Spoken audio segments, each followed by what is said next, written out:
संभाजी महाराज का जन्म 14 मई 1657 को पुरंदर किले में हुआ। वे छत्रपति शिवाजी महाराज और साईबाई के पुत्र थे।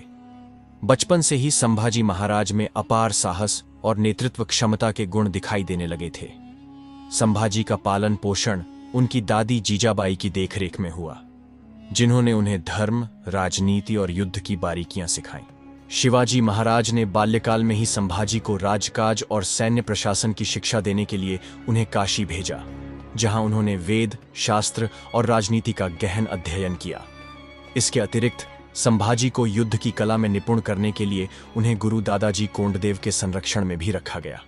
बाल्यकाल से ही संभाजी कुशाग्र बुद्धि और अप्रतिम पराक्रम के धनी थे। संभाजी महाराज का विवाह येसुबाई से हुआ, जो मुधोजी भोसले की पुत्री थीं। विवाह के कुछ समय बाद ही संभाजी महाराज को मराठा साम्राज्य की राजनीतिक गतिविधियों में भाग लेने का अवसर मिला।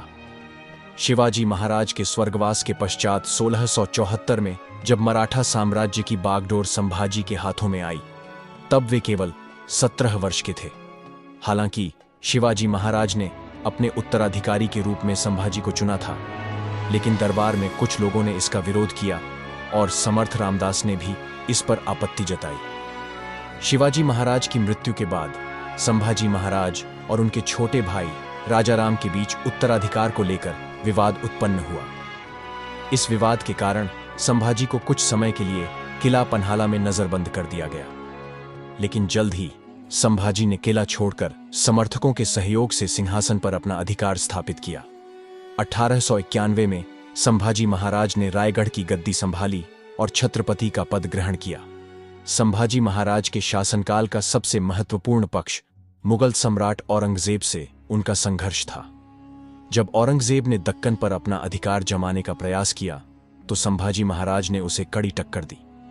संभाजी महाराज ने मुगलों की नाक में दम कर दिया और मराठा साम्राज्य को मुगलों से सुरक्षित रखा। संभाजी महाराज ने अपने शासनकाल में गोवा और अन्य समुद्री इलाकों पर पुर्तगालियों की शक्ति को कमजोर किया। उन्होंने 1883 में गोवा पर विजय प्राप्त की और पुर्तगालियों को भारी क्षति पहुंचाई। संभाजी ने अपने सैन्य अभियानों में कोंकण और कर्नाटक तक मराठा साम्राज्य का विस्तार किया और समुद्री मार्गों को सुरक्षित किया।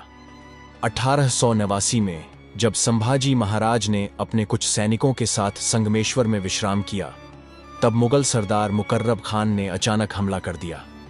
संभाजी महाराज और उनके सेनापति कवि कलश को बंदी बना लिया गया। उन्हें औरंगजेब के समक्ष पेश किया गया और उन पर इस्लाम स्वीकार करने का दबाव डाला गया। संभाजी महाराज ने औरंगजेब के समक्ष झुकने से इनकार कर दिया और धर्म परिवर्तन करने से मना कर दिया। इस पर औरंगजेब ने उन्हें क्रूरतम यातनाएं दी। 11 मार्च 1689 को संभाजी महाराज को यातनाओं के बाद उनकी हत्या कर दी गई। उनके बलिदान ने मराठा साम्राज्य को और अधिक मजबूत किया और मराठों में औरंगजेब के खिलाफ आक्रोश की लहर दौड़ गई।